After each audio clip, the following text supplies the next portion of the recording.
ஜெம்பக்தி நேயர்களுக்கு வணக்கம். சுவாமியே சரணம் ஐயப்பா.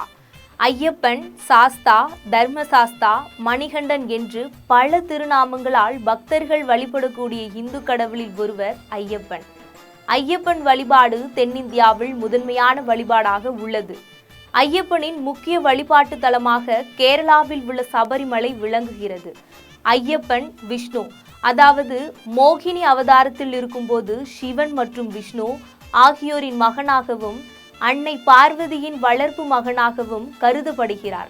பொதுவாக ஐயப்பன் வில் மற்றும் அம்புகளை ஏந்தியபடி புலியின் அருகில் அல்லது சவாரி செய்யும் ஒரு இளைஞனாக சித்தரிக்கப்படுகிறார். ஐயப்பனின் பெரும்பாலான உருவப்படங்கள் அவரை யோகா பட்டாசனத்தில் அமர்ந்த நிலையில் சித்தரிக்கப்படுகின்றன. ஐயப்ப வழிபாடு கேரளாவை தாண்டி தமிழகத்திலும் பெரும்பான்மையான பக்தர்கள் கார்த்திகையில் மாலையிட்டு 48 நாட்கள், அதாவது ஒரு மண்டலமாக நோம்பிருந்து இருமுடி கட்டி சபரிமலைக்கு கலியுக வரதன் ஐயப்பனை வழிபட செய்வது வழக்கம். இப்படி ஐயப்ப வழிபாட்டில் திருநெல்வேலி மாவட்டம் வண்ணார்பேட்டையில் உள்ள ஸ்ரீ பாலசாஸ்தா ஐயப்ப பக்தர்கள் நடத்திய 25வது ஆண்டு பூக்குழி இறங்கும் திருவிழாவை இந்த பதிவில் காண்போம்.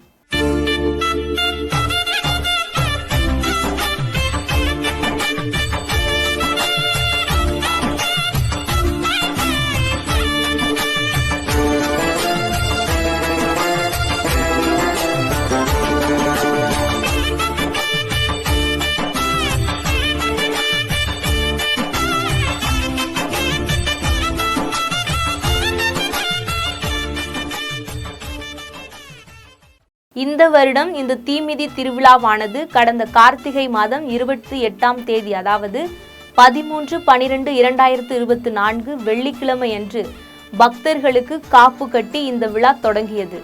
மார்கழி மாதம் 5ஆம் தேதி 20/12/2024 வெள்ளிக்கிழமை காலை 4 மணி முதலே கணபதி ஹோமம், விளக்கு பூஜை, முளைப்பாரி, பால்குடம், பட்டு எடுத்து வருதல், அன்னதானம் போன்ற நிகழ்வுகள் நடைபெற்றது. மாலை 5 மணிக்கெல்லாம் பூக்குழி ஏற்பாடுகள் தொடங்கப்பட்டது. அருள்மிகு ஸ்ரீ பேராத்து செல்வி அம்மன் ஆலயத்திற்கு முன் ஐயப்ப பக்தர்கள் தீக்குழி அமைக்கும் பணியில் ஈடுபட்டு கொண்டிருந்தனர்.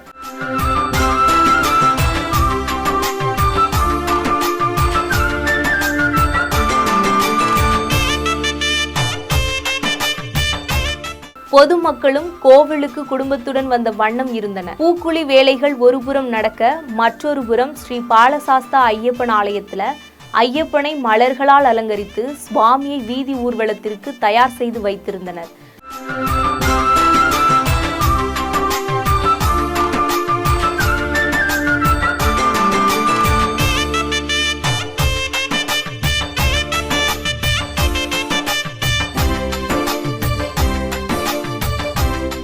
பின்பு தாமிரபரணி ஆற்றங்கரையில் உள்ள விநாயகர் கோவிலில் இருந்து பக்தர்கள் அலகு குத்தி தீச்சட்டி ஏந்தி வீதி ஊர்வலமாக அருள்மிகு ஸ்ரீ பேராத்து செல்வி அம்மன் திருக்கோவிலை நோக்கி புறப்பட்டனர்.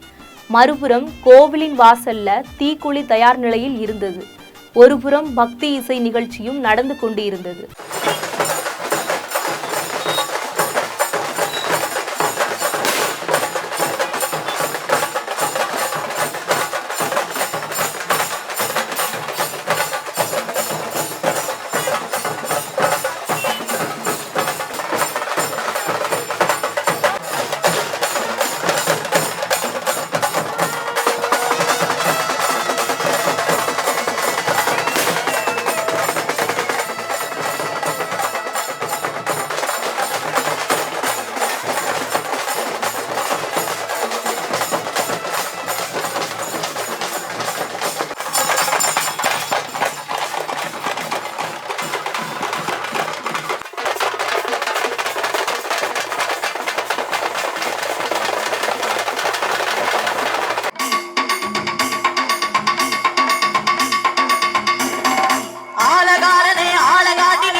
இரவு 9 மணி அளவில் தீக்குழி தயாரான நிலையில தீக்குழியை சுற்றி பூக்கள் மற்றும் மஞ்சள் தூவப்பட்டது.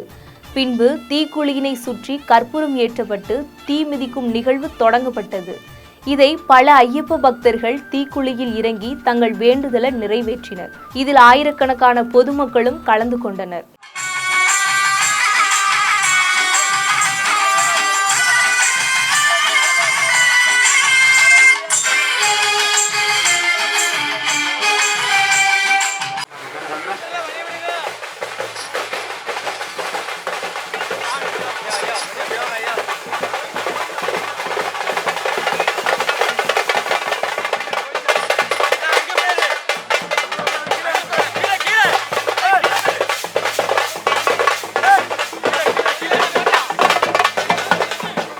தீமிதி திருவிழா அல்லது பூக்குழி திருவிழா என்பது தென்னிந்தியாவில் தமிழ்நாடு மாநிலத்தில் தோன்றிய இந்து திருவிழா.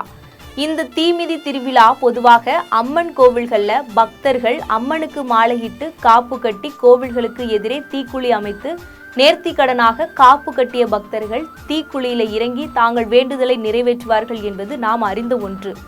ஆனால் ஐயப்ப பக்தர்கள் காப்பு கட்டி தீக்குழி அமைத்து தீ மிதித்து தங்கள் வேண்டுதலை நிறைவேற்றுவது என்பது பார்ப்பவர்களுக்கு புதிதாக தான் தெரியும். அதே போல ஸ்ரீ பாலசாஸ்தா ஐயப்ப பக்தர்கள் அவர்களின் குருசாமி தெய்வ திரு குமார் குருசாமியின் நல்லாசியுடன் 25 ஆண்டுகளாக இந்த பூக்குழி இறங்கும் திருவிழாவை வண்ணார்பேட்டையில் உள்ள அருள்மிகு ஸ்ரீ பேராத்து செல்வி அம்மன் கோவிலில் நடத்தி வருகின்றனர்.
ஐயப்பன் மீதான பக்தி முன்பெல்லாம் பரவலாக இருந்த போதிலும் 20ஆம் நூற்றாண்டின் பிற்பகுதியில் அவரது புகழ் உயர்ந்தது.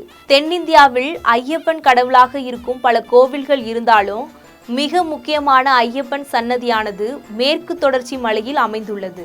கேரளாவில் பம்பா நதி கரையில் இருக்கும் சபரிமலை ஒரு பெரிய புனித யாத்திரை மையமாகும். பக்தர்கள் எளிமையான வாழ்க்கை, பிரம்மச்சாரியம், சைவ உணவு அல்லது விரதம் மற்றும் கருப்பு அல்லது நீல நிற ஆடை அணிவதன் மூலம் வாரங்களுக்கு முன்பே யாத்திரைக்கான தயாரிப்புகளை தொடங்குகிறார்கள். இந்த சடங்குகள் விரதம் என அழைக்கப்படுகிறது. இது துளசி அல்லது ருத்ராட்சம் அணிவதன் மூலம் குறிப்பிடப்படுகிறது. பக்தர்கள் பம்பா நதியில் குளித்துவிட்டு வெறுங்காலுடன் மலை உச்சிக்கு மலையேறுவதை மேற்கொள்ளப்படுகின்றனர். ஐயப்பனை வேண்டினால் தங்கள் வேண்டுதல் நிறைவேறும் என்பது பலரின் நம்பிக்கையாக உள்ளது. பலருக்கு பல அதிசயங்களும் நடந்தது என்பது பலரின் நம்பிக்கையாக இருக்கிறது. இன்று திருநெல்வேலி மாவட்டத்தில் உள்ள வண்ணாரப்பேட்டை ஸ்ரீ பாலசாஸ்தா ஐயப்ப பக்தர்களின் வழிபாடு பார்வையாளர்களை ஆச்சரியப்படுத்தும் விதமாக உள்ளது.